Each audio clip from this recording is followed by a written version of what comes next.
إنا نحن نزلنا الذكر وإنا له لحافظون۔ بسم اللہ الرحمن الرحیم۔ السلام علیکم ورحمۃ اللہ وبرکاتہ۔ ناظرین کرام، آپ کو پروگرام بزم قرآن میں خوش آمدید کہتے ہیں اور میں ہوں آپ کا میزبان حافظ سعد الرحمن۔ ناظرین کرام، آج کا پروگرام جو ہے وہ علوم قرآن کی سیریز میں سے ایک پروگرام ہے۔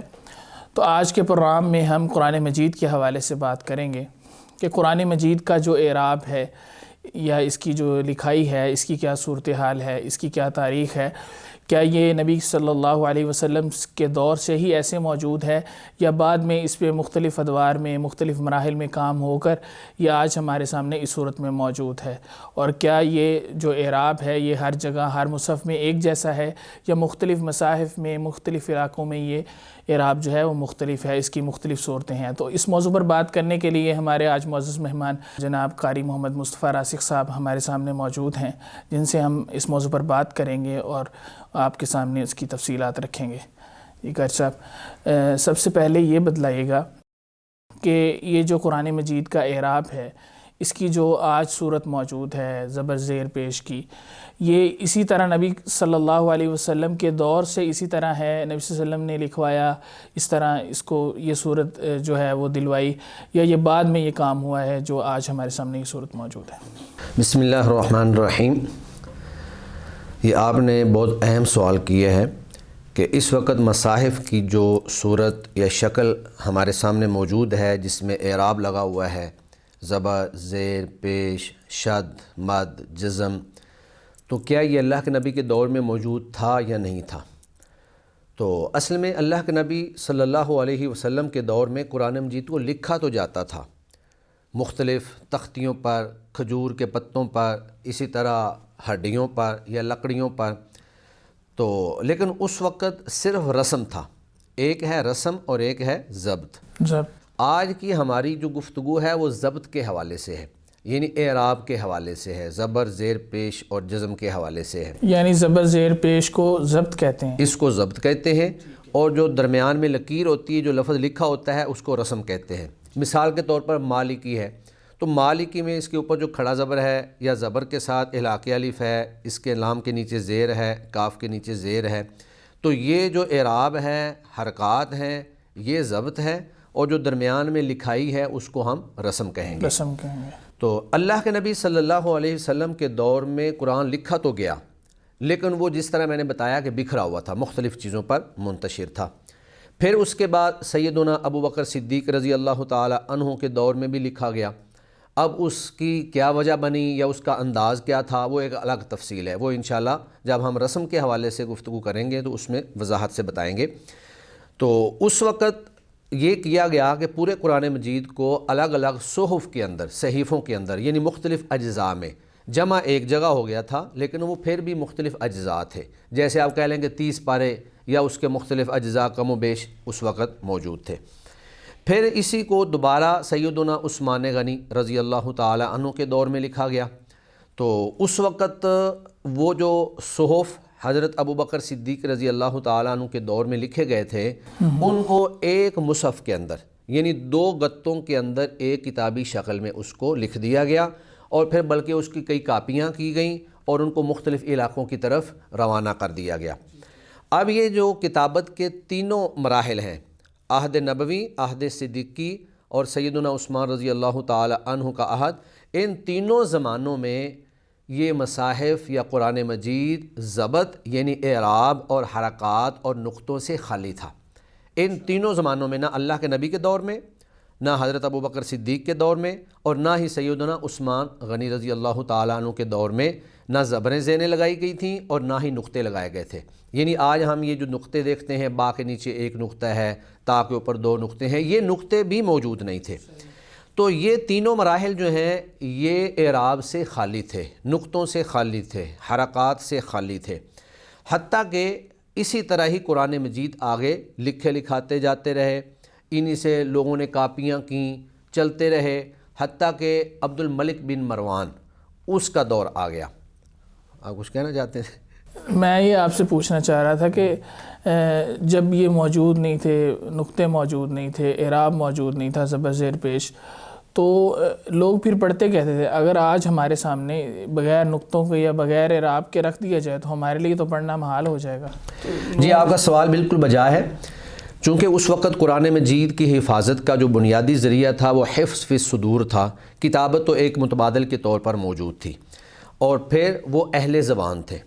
تو جس طرح ہم اردو بغیر اعراب کے پڑھ لیتے ہیں، اردو کے اوپر ہم زبریں زیریں نہیں لگاتے ہیں، حرکات نہیں لگاتے ہیں، وہ اہل زبان تھے، اور پھر وہ باقاعدہ اساتذہ سے پڑھتے تھے، اللہ کے نبی سے انہوں نے پڑھا، صحابہ سے پڑھا، اور اسی انداز میں یہ آگے جو ہے تعلیم و تعلم کا جو سلسلہ ہے وہ جاری رہا۔ تو اہل زبان ہونے کی وجہ سے ان کو نقطوں اور حرکات کے بغیر پڑھنے میں کوئی مشکل پیش نہیں آتی تھی۔ صحیح۔ تو آگے چل کر جب یہ نقطے اور اعراب لگائے گئے اور حرکات لگائی گئیں تو اس کی وجہ بھی یہ تھی کہ جب اہل عرب کا اہل عجم کے ساتھ اختلاط ہوا تو پھر ایک واقعات پیش آئے، جس طرح کہ میں آگے انشاءاللہ ان کو بیان کروں گا۔ اللہ کے نبی صلی اللہ علیہ وسلم کے دور سے لے کر امیر معاویہ رضی اللہ تعالی عنہ کے دور تک جو ہے یہ قرآن مجید اسی طرح بغیر اعراب کے اور بغیر حرکات کے ہی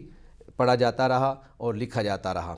حتیٰ کہ امیر معاویہ رضی اللہ تعالی عنہ کا جب دور آیا تو انہوں نے بصرہ کے جو گورنر تھے زیاد بن ابو زیاد،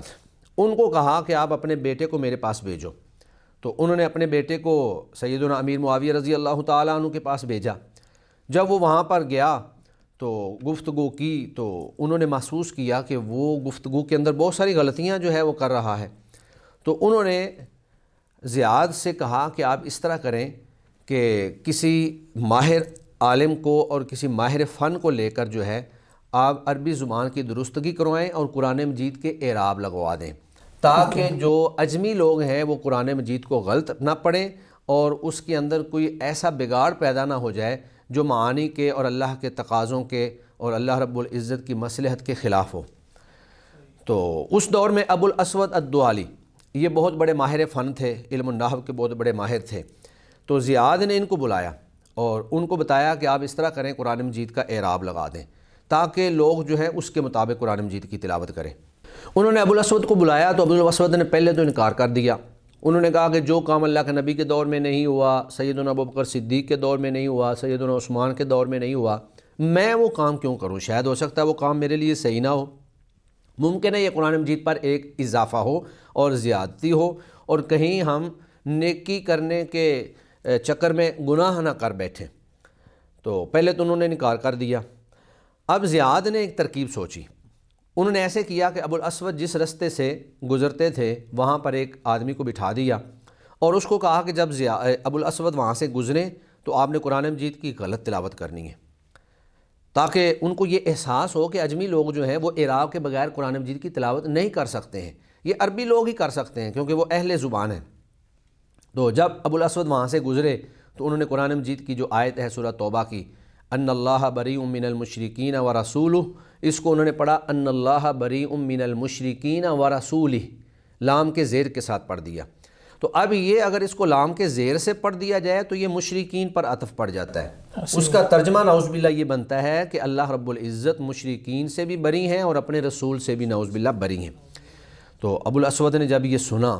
تو چونک اٹھے اور کہا کہ معاذ اللہ، اللہ تعالیٰ کیسے اپنے رسول سے بری و ذمہ ہو سکتے ہیں۔ فوراً جو ہے وہ زیاد کے پاس پہنچے اور کہا کہ وہ جو آپ مجھے کہہ رہے تھے کہ میں کام کروں، میں وہ کام کرنے کے لیے تیار ہوں۔ چنانچہ انہوں نے قبیلہ قریش یا قبیلہ عبد القیس کے 30 جو منتخب لوگ تھے، جو ماہر اور ذہین قسم کے لوگ تھے، ان کو بلایا اور ان سے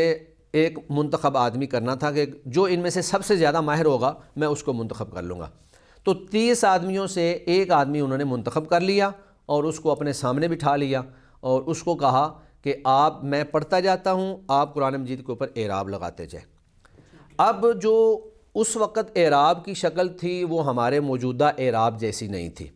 اس وقت جو زبر تھی وہ گول دائرہ تھا، زیر بھی گول دائرہ تھا اور پیش بھی گول دائرہ تھا، اور انہوں نے یہ دائرے قرآن مجید کا جو رسم تھا وہ کالے رنگ میں تھا، تو رسم سے الگ روشنائی لے کر، یعنی آپ کہہ لیں کہ سرخ رنگ لے کر انہوں نے یہ دائرے لگائے۔ ٹھیک ہے۔ تو انہوں نے پھر اس بندے سے کہا جس کو انہوں نے منتخب کیا تھا 30 بندوں میں سے، انہوں نے کہا کہ جب میں ہونٹ کھولوں یعنی اذا فتحت شفتیہ، جب میں اپنے ہونٹ کھولوں فنقد فوق الحرف، تو حرف جو ہے اس کے اوپر آپ نے گول نقطہ لگا دینا ہے سرخ رنگ کا، جو اس بات پر دلالت کرے گا کہ یہ زبر ہے۔ زبر ہے۔ ہمارے ہاں اب اصطلاح میں ہم اردو میں اس کو زبر کہتے ہیں، اور ان کی زبان میں جب انہوں نے فتحت کا لفظ بولا تو اس کا نام فتح پڑ گیا، چونکہ جب فتح کو پڑھا جاتا ہے تو عموماً منہ کھولا جاتا ہے، آپ پڑھیں با تو منہ کھولا جا رہا ہے، اسی سے اس کا نام عربی زبان میں فتح اس کو کہا جاتا ہے۔ پھر انہوں نے کہا کہ جب میں وَإِذَا خَفَضْتُ شَفَتَيَّ فَانْقُضْ تَحْتَ الْحَرْفِ، اور جب میں اپنے ہونٹوں کو جھکاؤں تو پھر آپ نے حرف کے نیچے گول دائرہ لگا دینا ہے، نقطہ لگا دینا ہے، وہ بھی بالکل اسی طرح کا ہی ہوتا تھا، سرخ رنگ کا گول دائرہ۔ اور جب میں فَإِذَا زَمَمْتُ شَفَتَيَّ فَانْقُضْ أَمَامَ الْحَرْفِ، جب میں اپنے ہونٹوں کو گول کروں یعنی ضمہ پڑھوں، آپ کہہ لیں اس کو پیش پڑھوں، تو آپ حرف کے سامنے نقطہ لگا دینا۔ یہ ایسی ہے کہ جیسے الحمد ہے تو الحمد میں الف کے اوپر گول دائرہ لگ گیا، یا ہا کے اوپر گول دائرہ لگ گیا، میم ساکن ہے اس کا انہوں نے کوئی اعراب مقرر نہیں کیا تھا، جزم انہوں نے مقرر نہیں کی تھی، بس انہوں نے زبر، زیر، پیش اور تنوین یہ انہوں نے علامتیں مقرر کی، زبر کی علامت مقرر کر دی، زیر کی کر دی، پیش کی کر دی، پھر 2 زبر 2 زیر اور 2 پیش کی علامتیں انہوں نے مقرر کر دیں۔ اور پیش کی جو علامت ہوتی تھی مثلا دال ہے تو دال کے آگے سرخ دائرہ جو ہے وہ لگا دیتے تھے۔ صحیح۔ تو یہ کام جو ہے امیر معاویہ رضی اللہ تعالی عنہ کے دور میں امام ابو الاسود دوالی انہوں نے کیا تھا۔ ان کو کہا جاتا تھا نقط الاعراب، یعنی اعراب کے نقطے۔ اور اتفاق کی بات یہ ہے کہ یہ جو اعجام کے نقطے ہیں، ایک نقط الاعجام ہوتے ہیں، نقط الاعجام سے مراد وہ نقطے ہیں جو حروف کو باہم ایک دوسرے سے جدا جدا کرتے ہیں، جیسے با کے نیچے ایک نقطہ ہے، تا کے اوپر 2 نقطے ہیں، سا کے اوپر 3 نقطے ہیں، تو یہ اس وقت ابھی تک موجود نہیں تھے۔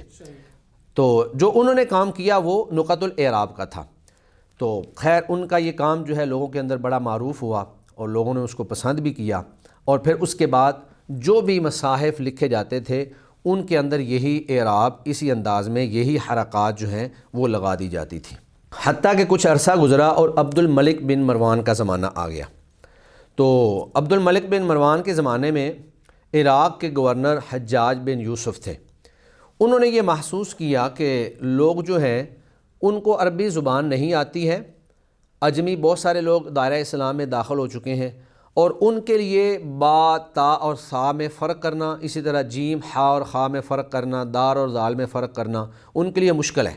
کیونکہ ان کو تو یہ پتہ ہی نہیں ہے کہ یہاں ہم نے با پڑھنی ہے یا تا پڑھنی ہے یا سا پڑھنی ہے، لکھنے میں تو ایک ہی جیسی لکھی جاتی ہیں، تو فرق جو ہے وہ صرف نقطوں سے ہوتا ہے۔ صحیح۔ تو انہوں نے پھر اس دور میں جو بہت بڑے امام تھے، امام نصر بن عاصم اور یحییٰ بن یعمر، انہوں نے ان کی ڈیوٹی لگائی کہ آپ کوئی ایسی ترکیب کریں کہ یہ جو حروف معجمہ ہیں اور جو حروف مہملہ ہیں یہ الگ الگ ہو جائیں، یعنی با تا سے الگ جو ہو جائے، تا سا سے الگ ہو جائے، جیم ہا سے الگ ہو جائے، دال زال سے الگ ہو جائے، را زا سے الگ ہو جائے۔ چنانچہ انہوں نے پھر ایسے کیا کہ پہلے جو نقطے تھے جو اعراب کے نقطے تھے ان کو نقط الاعراب کہتے ہیں، وہ رسم کے رنگ سے مختلف رنگ سے لگائے گئے تھے،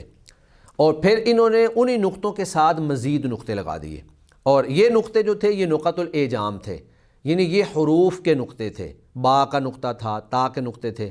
انہوں نے پہلے نقطوں سے فرق یہ کیا کہ یہ نقطے جو ہیں یہ اسی کلر میں لگا دیے، جو رسم کا کلر تھا، کالا یا بلیک کلر تھا تو اسی کلر کے اندر لگا دیے تاکہ نقط الاعراب اور نقط الاعجام میں فرق ہو سکے، لوگوں کے اندر اشتباہ پیدا نہ ہو۔ تو پھر اسی طرح یہ کام چلتا رہا، حتیٰ کہ ایک وقت وہ آیا کہ امام خلیل بن احمد الفراہیدی آئے اور انہوں نے دیکھا کہ 2 طرح کے نقطے لگائے جاتے ہیں، کچھ سرخ نقطے ہیں، کچھ جو ہیں وہ سیاہ نقطے ہیں، اور لوگوں کو سمجھ نہیں آتی کہ یہ نقطہ اعراب کا ہے یا یہ نقطہ اعجام کا ہے، یہ حرف کا اپنا نقطہ ہے یا یہ حرکت کا نقطہ ہے۔ تو انہوں نے آسانی کے لیے پھر ایک نیا کام کیا، انہوں نے ایسے کیا کہ زبر کو انہوں نے لمبا الف جو ہے وہ بنا دیا، کیونکہ آپ کو پتہ ہے کہ جب زبر کو لمبا کیا جاتا ہے تو اس سے الف پیدا ہو جاتا ہے، تو چونکہ الف اوپر بالکل سیدھا کھڑا ہوتا ہے، لیکن انہوں نے تھوڑا سا ترچھا کر کے اس کو، جو شکل اس وقت ہمارے ہاں موجود ہے زبر کی، انہوں نے الف کو ترچھا کر کے حرف کے اوپر ڈال دیا اور وہاں سے نقطہ ختم کر دیا۔ صحیح۔ تو لیکن رنگ جو ہے وہ سرخ ہی تھا، اعراب کا رنگ جو ہے حرکات کا رنگ سرخ ہی تھا، نقطے سے اس کو زبر کی موجودہ شکل والی شکل دے دی۔ آج جو شکل ہمارے ہاں موجود ہے یہ بالکل وہی ہے۔ پھر زیر کو انہوں نے اسی طرح ہی، وہ کہتے ہیں جی یا جو ایسی یا جو پیچھے کی طرف جا رہی ہے اس کا اگر اوپر والا حصہ کاٹ دیا جائے تو پیچھے سے وہ بھی لمبی لکیر بن جاتی ہے، تو اگر زیر کو لمبا کیا جائے تو یا پیدا ہوتی ہے، تو انہوں نے وہ لکیر جو ہے وہ نیچے لگا دی زیر۔ اب بظاہر زبر اور زیر ایک جیسی ہی ہیں، صرف فرق اتنا ہوتا ہے کہ زبر جو ہے وہ حرف کے اوپر ہوتی ہے اور زیر جو ہے وہ حرف کے نیچے ہوتی ہے۔ پیش کا انہوں نے یہ کیا کہ پیش کو جب لمبا کیا جاتا ہے تو اس سے واو پیدا ہوتی ہے، یعنی دو پیش ہوں تو وہ واو بن جاتی ہے، تو انہوں نے چھوٹی سی واو بنا کے، جس طرح ہمارے ہاں پیش وہ چھوٹی واو کی طرح ہی ہوتی ہے، تو وہ حرف کے اوپر لگا دی۔ نقطہ جو ہے وہ حرف کے سامنے ہوتا تھا، پیش کا جو نقطہ تھا، اب اس نقطے کو ختم کر کے جب پیش کی موجودہ شکل دی تو پھر التباس کا مسئلہ نہیں تھا کہ یہ زبر ہے یا پیش ہے، تو انہوں نے بالکل وہ حرف کے اوپر ہی چھوٹی واو لگا دی۔ تو امام خلیل بن احمد الفراہیدی نے ایک کام تو یہ کیا تھا کہ ان حرکات کو زبر، زیر اور پیش کو موجودہ حرکات کی شکل دی، جو ہم آج زبر، زیر اور پیش کی شکل دیکھتے ہیں۔ اور پھر واضح بات ہے کہ جب تنوین آئے گی تو تنوین بھی وہ دو زبر، دو زیر اور دو پیش ہو جائیں گی۔ اب جو پہلے نقطے تھے وہ بھی اعراب کے ہی تھے جو امام ابو الاسود الدوالی نے لگائے تھے، اور یہ جو انہوں نے اعراب کی شکل دی یہ بھی اعراب ہی ہے، حرکات ہی ہیں، اس لیے اصطلاحی طور پر اس کو شکل بھی کہتے ہیں یا ضبط بھی کہتے ہیں۔ تو پھر جب ان دونوں میں فرق کیا جاتا تھا تو وہ کہتے تھے کہ وہ جو پہلی شکل تھی اس کو کہتے تھے الشکل المدور، گول شکل، یعنی اعراب اور حرکات گول نقطوں کی شکل میں، اور جو خلیل بن احمد نے لگائے اس کو ان کا نام دے دیا گیا الشکل المستطیل، یعنی لمبی شکل، یعنی وہ اعراب جو لمبائی کی شکل میں موجود ہیں۔ تو امام خلیل بن احمد الفراہیدی نے اس میں کچھ اضافے بھی کیے، جہاں انہوں نے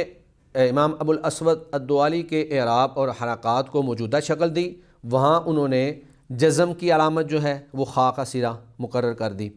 انہوں نے جزم کی علامت مقرر نہیں کی تھی۔ پھر انہوں نے ایک اور علامت مقرر کی، شین کی علامت، تو وہ شد کی جو شین ہے، تین ڈنڈے جو ہوتے ہیں وہ انہوں نے شد کی علامت مقرر کر دی۔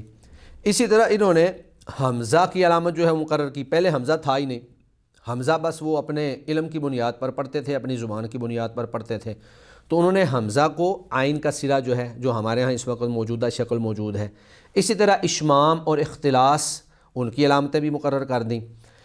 لیکن یہ یاد رہے کہ یہ ساری کی ساری علامات جو ہیں یہ سرخ رنگ میں تھیں،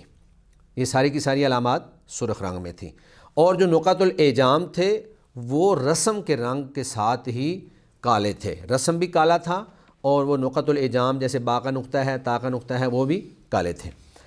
تو اس کے بعد سے لے کر آج تک یہ جو موجودہ شکلیں ہیں آج ہمارے سامنے بھی موجود ہیں، امام خلیل بن احمد فراہیدی کے دور سے لے کر آج تک اسی طرح چلی آ رہی ہیں، لیکن درمیان میں کچھ مراحل اور آئے ہیں۔ ایک وقت یہ تھا کہ جب تک ابھی پرنٹنگ پریس نہیں آیا تھا تو اس وقت تک یہ جو رنگ ہیں یہ استعمال ہوتے تھے، ٹھیک ہے، نقط الاعجام کالے رنگ سے، رسم بھی کالے رنگ سے، لیکن جو اعراب ہیں، حرکات ہیں جس میں زبر ہے، زیر ہے، پیش ہے، جزم ہے، شد ہے، مد ہے، یہ جتنی علامات ہیں یہ ساری کی ساری سرخ رنگ میں ہوتی تھی۔ پھر حمزہ وصلی جو ہے وہ گول دائرہ سبز، اس سبز رنگ میں ہوتا تھا، حمزہ قطعی جو ہے وہ زرد رنگ میں لکھا جاتا تھا۔ تو جب شروع میں پرنٹنگ پریس آیا تو ابتدا میں یہ پرنٹنگ پریس جو ہے یہ بلیک اینڈ وائٹ تھا، اس کے اندر کلر سکیمیں نہیں تھیں۔ تو جب پرنٹنگ پریس میں قرآن مجید چھپنا شروع ہوا، اب واضح بات ہے کتابت سے، ہاتھ سے کتابت تو ایک مشکل کام ہے، اور ایک ایک کاتب جو ہے وہ ایک ایک نسخے پہ کئی مہینے لگا دیتا تھا، لیکن پرنٹنگ پریس میں تو ایک دن کے اندر آپ ہزاروں نسخے جو ہیں وہ چھاپ سکتے ہیں، طبع کر سکتے ہیں۔ تو پرنٹنگ پریس کے آنے پر انہوں نے ایسے کیا کہ جتنی علامتیں تھیں ہر چیز کو انہوں نے سیاہ کر دیا۔ اب علامات تو واضح تھیں، کوئی اس میں اشتباہ والی بات نہیں تھی، زبر بھی واضح ہے، زیر بھی واضح ہے، پیش بھی واضح ہے، نقطے بھی واضح ہیں۔ تو پرنٹنگ پریس کے دور میں آ کر ساری کی ساری علامات جو ہیں ان کو کالا کر دیا گیا، بلیک کر دیا گیا، اور پھر جب تک کلر پرنٹر نہیں آ گئے، کلر پرنٹنگ پریس نہیں آ گئے، تب تک یہ اسی انداز میں ہی چلتا رہا۔ صحیح۔ اور یہ آپ کہہ لیں کہ آج سے کوئی 1 صدی پہلے کی بات ہے جب بلیک اینڈ وائٹ جو ہے وہ پرنٹنگ پریس آیا تھا۔ اب جب کلر آ گئے ہیں تو اب لوگوں نے اس چیز کی ضرورت ہی محسوس نہیں کی کہ ہم اس کو دوبارہ جو ہے وہ کلر کے انداز میں چھاپیں۔ کلر کے انداز میں چھاپنے کی ضرورت نہ ہونے کی وجہ سے آج بھی مصحف جو ہے وہ بلیک کلر میں ہی چھپتے ہیں۔ نقط الاعراب ہوں یا نقط الاعجام ہوں، ابو الاسود دوالی والا کام ہو یا خلیل بن احمد الفراہیدی کا کام ہو یا نصر بن عاصم اور یحییٰ بن یامر کا کام ہو، یہ جتنی بھی خدمات ہیں یہ ساری کی ساری اب بلیک کلر میں چھپتی ہیں، اور اب لوگوں کے سامنے ہر چیز واضح ہے۔ بلکہ اب صورتحال یہ ہے کہ یہ جو نقط الاعجام تھے وہ اب حروف کا حصہ بن گئے ہیں۔ لوگ با کو بغیر نقطے کے سمجھتے ہی نہیں ہیں، تا کو بغیر 2 نقطوں کے سمجھتے ہی نہیں ہیں، گویا کہ یہ اب رسم بن چکا ہے، اور جو باقی اعراب ہے وہ سارا اب ضبط بن چکا ہے۔ آج کے دور میں اس وقت بعض مصاحف وہ کلر چھپتے ضرور ہیں، لیکن وہ نقط الاعراب یا نقط الاعجام یا ضبط کو الگ کلر میں چھاپنے کے اعتبار سے نہیں چھپتے ہیں۔ ان کو آپ کہہ لیں کہ وہ تجویدی مصاحف ہیں، جی قلقلہ جہاں پہ ہوگا وہاں پہ فلاں رنگ لکھا ہوگا، جہاں پہ غنہ ہو رہا ہوگا وہاں پہ فلاں جو ہے رنگ ہوگا، جہاں پہ حروف کو موٹا کرنا ہے وہاں پہ فلاں رنگ ہوگا۔ تو اب وہ تجویدی مصاحف چھپ رہے ہیں۔ ابھی تک دنیا کے اندر کوئی ایسا مصحف نہیں ہے جو سابقہ جو کتابت تھی، اسلاف کی جو کتابت تھی یا جو اصول ضبط تھے جس کا پر انہوں نے لکھا تھا، اب کوئی مصحف ایسا نہیں چھپ رہا ہے۔ صحیح۔ قاری صاحب آپ نے پوری تفصیل ذکر کی کہ کیسے کن کن مراحل سے گزر کے یہ اعراب کا جو کام ہے وہ ہوا۔ تو نبی صلی اللہ علیہ وسلم کے دور میں چونکہ یہ کام نہیں ہوا تھا، بعد میں ہوا ہے، تو پھر یہ کام توقیفی نہ ہوا، تو پھر اس میں اگر کوئی آج کوئی تبدیلی کرنا چاہے تو اپنی مرضی سے کوئی تبدیلی کر سکتا ہے اس میں؟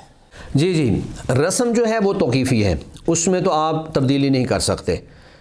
رسم کے بارے میں اہل علم کے 2 موقف ہیں کہ یہ یا تو توقیفی ہے، اور اگر توقیفی نہیں بھی ہے تو بھی اب اس میں تبدیلی جائز نہیں ہے، یعنی ہر 2 صورت میں تبدیلی کی کوئی بھی اجازت نہیں دیتا ہے۔ تو یہ علم الضبط جو ہے یہ اجتہادی ہے۔ اب دیکھیں میں نے جس طرح تاریخ میں بتایا کہ اللہ کے نبی کے دور میں یا عہد عثمانی میں یا عہد صدیقی میں نہیں تھا، یہ بعد میں اس کو تیار کیا گیا، تو یہ اجتہادی ہے۔ اگر آج بھی کوئی شخص یہ سمجھتا ہے کہ ہم اس سے بہتر کوئی علامات مقرر کر سکتے ہیں جو قاری کے لیے آسان ہوں گی تو وہ کر سکتا ہے، اس میں کوئی حرج والی بات نہیں ہے۔ بلکہ میں آپ کو ایک خوشخبری بتا دوں کہ کلیۃ القرآن الکریم جامعہ لاہور الاسلامیہ میں ہم نے 20 روایات کے اندر 20 مصاحف تیار کیے ہیں، اور اس میں ہم نے اس ضبط کا پورا اہتمام کیا ہے کہ جتنی حرکات ہیں ان کو ہم نے سرخ رنگ دیا ہے، حمزہ وصلی کو گول دائرہ سبز اس کا رنگ دیا ہے، حمزہ قطعی کو ہم نے زرد رنگ دیا ہے، اور باقی رسم اور جو نقط الاعجام جو اب رسم کا حصہ بن چکے ہیں ان کو ہم نے کالے رنگ سے لکھا ہے، اور پھر جو علامات اوقاف ہیں وہ نیلے رنگ سے لکھی گئی ہیں۔ تو اسی لیے اس کا نام ہم نے رکھا ہے علمی المصحف العلمی، کہ یہ علمی مصاحف ہے، یعنی اس میں ضبط ہم نے وہ اختیار کیا ہے جو کہ اسلاف نے یا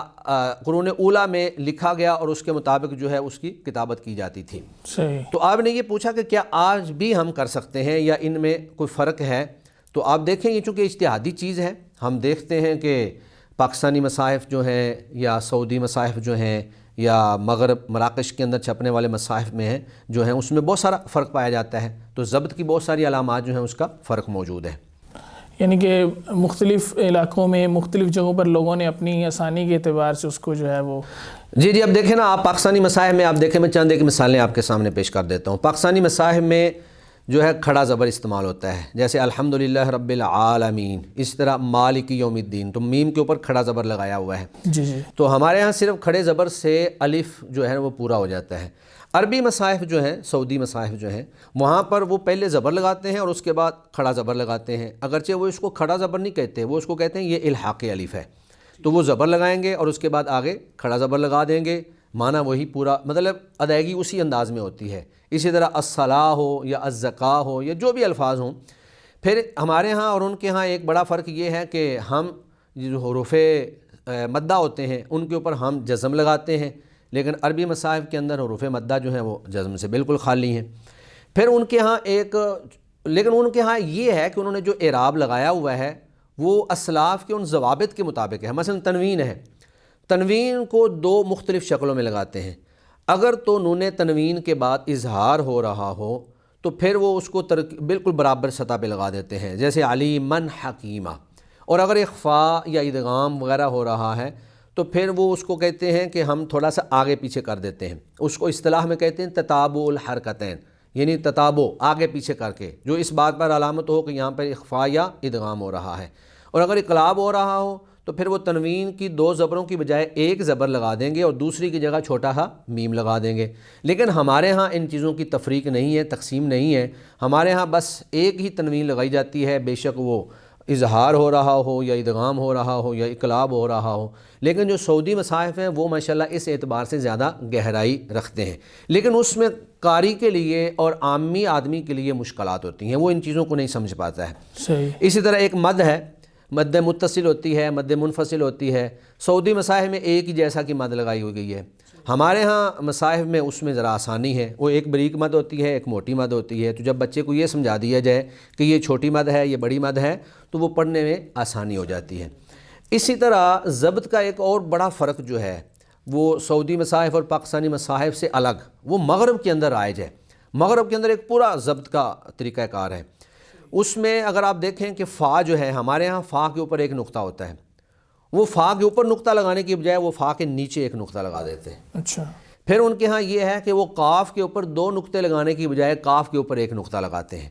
تو یہ گویا کہ ضبط جب اجتہادی ہے تو پھر اس میں زیادہ سے زیادہ سہولت کو سامنے رکھنا چاہیے کہ جس علاقے کے لوگوں کو جس ضبط میں آسانی ہو قرات کرنے میں، تلاوت کرنے میں، ان کے لیے وہی ضبط جو ہے وہ رائج کر دیا جائے اور ان کو اسی کے مطابق ہی پڑھایا جائے۔ تو ناظرین کرام، آج کے پروگرام کا جو وقت ہے وہ یہیں پر ختم ہوتا ہے۔ ہم نے قاری صاحب سے نہایت جو ہے وہ عمدہ اور علمی معلومات جو ہیں وہ لی۔ ہم قاری صاحب کی نہایت مشکور ہیں کہ انہوں نے ہمارے لیے وقت نکالا، اور امید ہے کہ آئندہ بھی انشاءاللہ وقت نکالیں گے اور اس جیسے علم و ضبط جیسے انتہائی جو اہم موضوعات ہیں ان پر انشاءاللہ ہم بات کریں گے۔ تو ہمیں اجازت دیجیے۔ السلام علیکم ورحمۃ اللہ وبرکاتہ۔